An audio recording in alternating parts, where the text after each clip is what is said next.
Hello, I'm Crystal Lehman, Policy Advisor at the U.S. Department of Energy, and I'm pleased to introduce you to the Low Income Energy Affordability Data Tool, LEAD for short.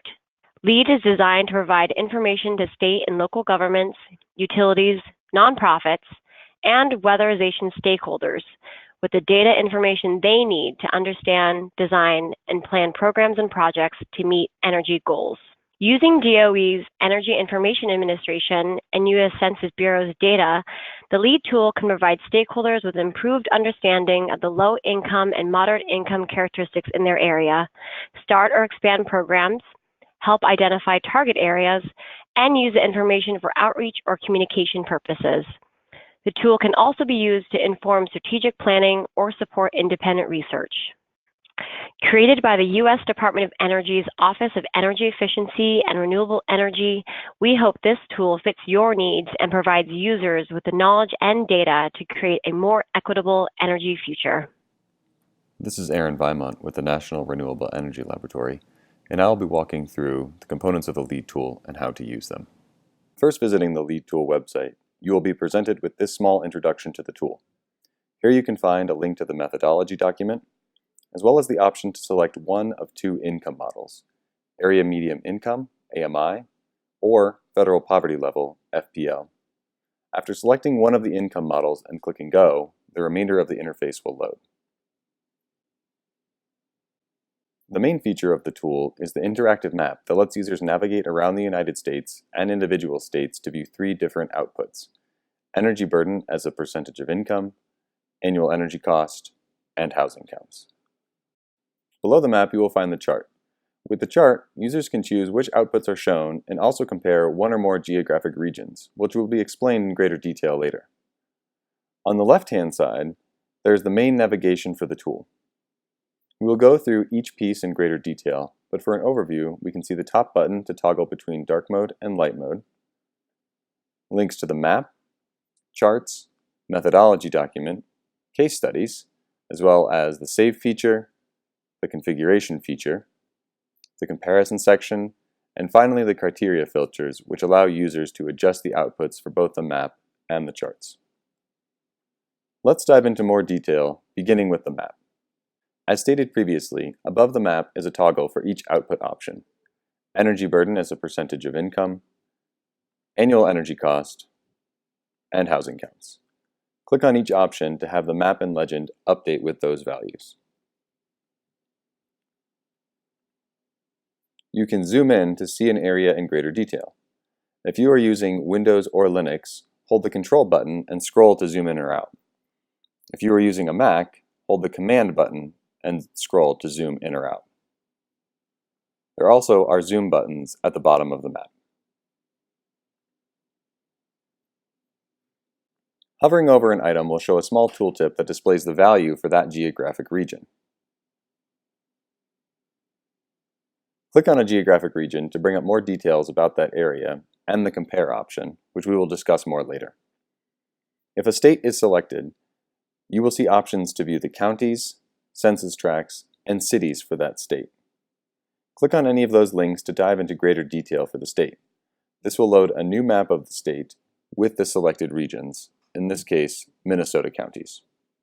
Above the map, there are links to return to the United States, as well as links to navigate to other maps within the state. Here we can see census tracts and cities. Below that is the output value for the state. In this example, we see annual energy cost for Minnesota. Looking at that value allows us to quickly eyeball other regions in comparison to the state. Navigation within the state is similar to the map of the United States. Hover over a region to see its value. Click on the region to bring up more information, as well as the Compare option. Click on the census tract links to see a map of census tracts. Here we can zoom in to more detail due to the small size of census tracts. Click on View Cities to view a map of the cities within the state. On the right-hand side of the map, you'll see a list of city names that will help you more easily navigate the map.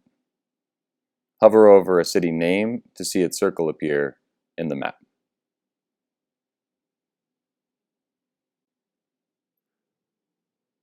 Below the map are two links to export the data, one as a PNG image and one as a CSV file. Click on the Export Map PNG option to create and download an image of the map. As you can see in the image, it contains the view you are currently looking at, in this case annual energy cost, as well as the legend and an image of the map itself. Below the map is a list of metadata describing the date it was exported on, as well as all of the criteria filters that were used to generate this map. Click on Export Data CSV to export a CSV file. This also contains the same metadata as the image, including the criteria filters that were used, and contains a list of all of the regions in the map and the values of the view you are currently looking at.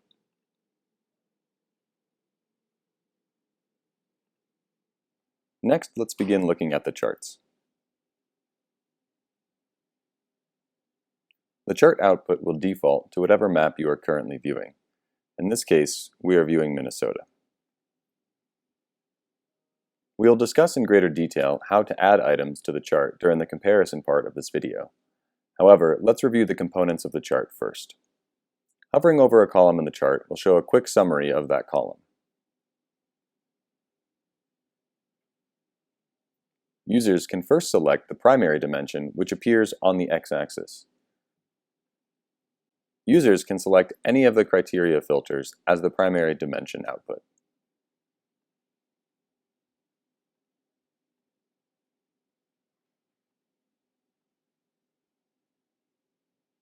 If a user selects a secondary dimension output, let's look for example at rent-own, a second axis appears, adding additional columns for each item in the secondary output. Here we can see the 0 to 30 AMI output broken down by renter occupied and owner occupied. The same is true for each of the AMI outputs. The left axis option controls the output for the left-hand y-axis. Users can choose between annual energy cost, energy burden as a percentage of income, and housing counts. If a user selects housing counts, these can be further broken down by an additional criteria filter.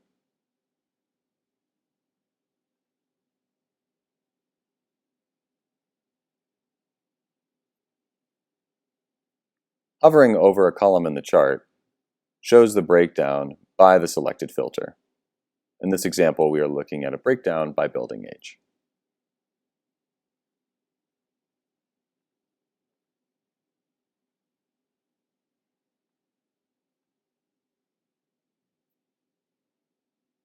The right axis output can be used to add another y-axis if needed. Dots will only appear in the chart for those values. If we look at this example, we can see annual energy cost plotted against energy burden as a percentage of income.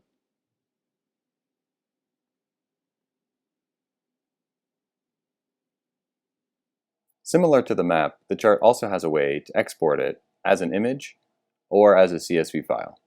Click on Export Chart PNG to download the file. Here we can see the title of the chart, as well as the axes and all of the columns that were used, and the date and metadata used to create this chart. Also, we can export the data as a CSV, and similarly see the metadata used to create the chart, as well as all of the individual values used to create the columns in the chart as well.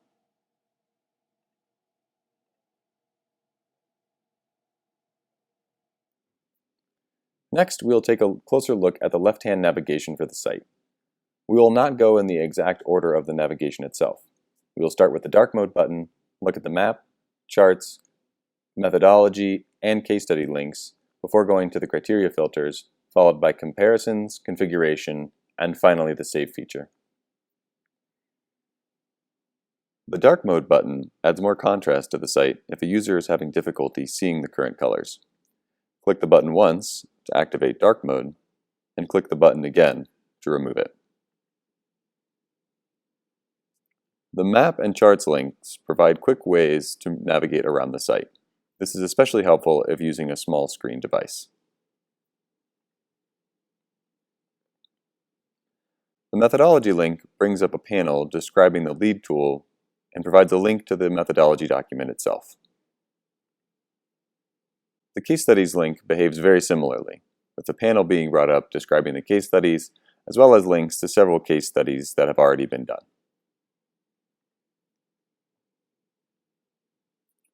Next, we will jump down to the criteria filters. These are one of the main features of the LEAD tool. They allow users to quickly add or remove filters to alter data that appears in the map or chart.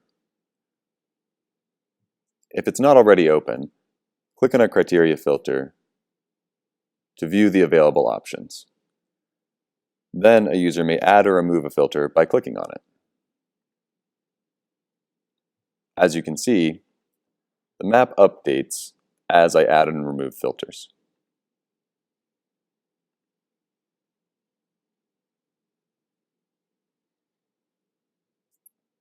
The chart will also update as you add and remove these filters. You can see how I have removed 80% to 100% and 100% plus, and those values have been removed from the chart.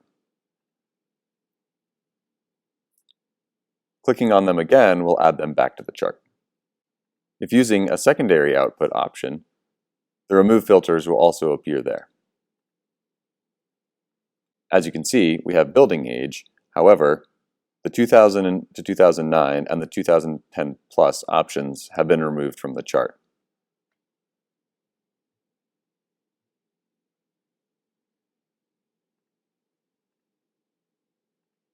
Comparisons are also a powerful component of the LEAD tool. To begin a comparison, select a region in the map and click the Compare button.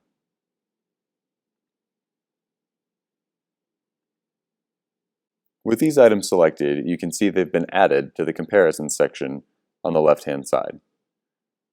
By default, any item you select will be compared to its parent entity. In this case, Hennepin County defaults to being compared to Minnesota.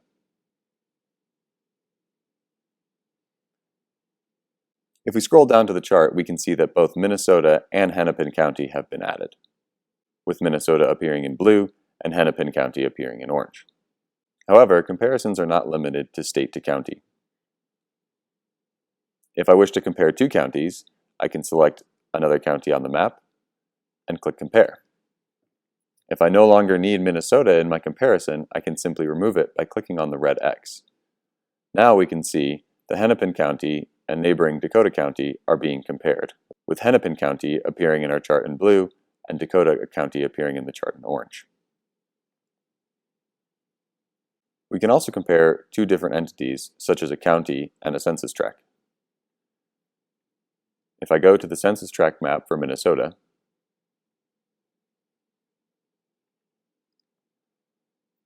I can zoom in to my desired census tract and click Compare. So now I can compare Hennepin County, Dakota County, and the census tract in Hennepin County. All three of those will appear in my chart. If I no longer need one of the options, I simply remove it. Also, entities can be compared anywhere in the United States. For example, if I want to compare a county in Minnesota to one of that in Wisconsin, I simply need to go to the Wisconsin map, click on View Counties, and select which county I want to compare. So in this case, I can remove the census tract that I don't want anymore, and now I can compare Hennepin County in Minnesota to Buffalo County in Wisconsin. Those also will appear in the chart. With items being compared, all of the chart features are still available, such as adding a second dimension or adding a right axis.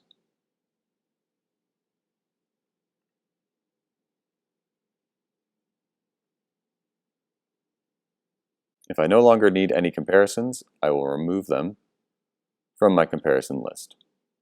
Next, we'll look at configuration, which allows users to create custom groups for the criteria filters and charts. Click on the configuration button to bring up an interface where you can drag and drop filters to create your own groups. It's easiest to show by example. In this example, I will be creating custom groups for AMI and building age. The first group I create for AMI will be for low-income households. I'm going to call this new group Low Income. I will next create a medium income group. This group I will call Medium Income. And lastly, I will group my 100% plus filter into its own grouping called High Income. Keep in mind it is not necessary to group every filter when creating custom groupings. In building age, I will not be concerned with the 2000 to 2009 or 2010 filters. I will exclude those from my group. So I'll begin by creating a new group for pre-1960 homes, and then a second group for pre-2000 homes. When I click on Save, I can see now that my new groupings have been added to the filter list. Here under Area Medium Income, I can see the three groups I just created, as well as under Building Age. Also, we can observe that the chart now shows these groupings that I created for low income, medium income, and high income. If I select a secondary dimension output for building age, I can see those custom groupings have appeared here as well. The configuration setting is designed to allow users to create custom groups that are meaningful for them. The last feature we will look at is the Save option. The lead tool will remember the place that you are working without needing to save. For example, if I refresh the page, I will be presented with the option to continue working or to start over. If I click Continue Working, the tool will start right back up where I left off. As you can see, I'm looking at the same map of Wisconsin, and if I scroll down, all of my same chart outputs are there, along with the custom filters and groupings I had created before. However, if I wish to share the tool with other users, I will want to use the Save option. Simply click the Save Scenario button and the current state of the tool will be saved. I can now copy the URL of the tool and paste it into a different browser, and the exact same scenario will load. I can see here a message saying that it was loaded successfully, and as before, I see all of the same chart outputs and all of the same custom groupings that I had previously created. This concludes the video tutorial of the Lead tool. If there are any questions or feedback, please use the link below the chart and send any comments to lead.tool@ee.doe.gov. Thank you.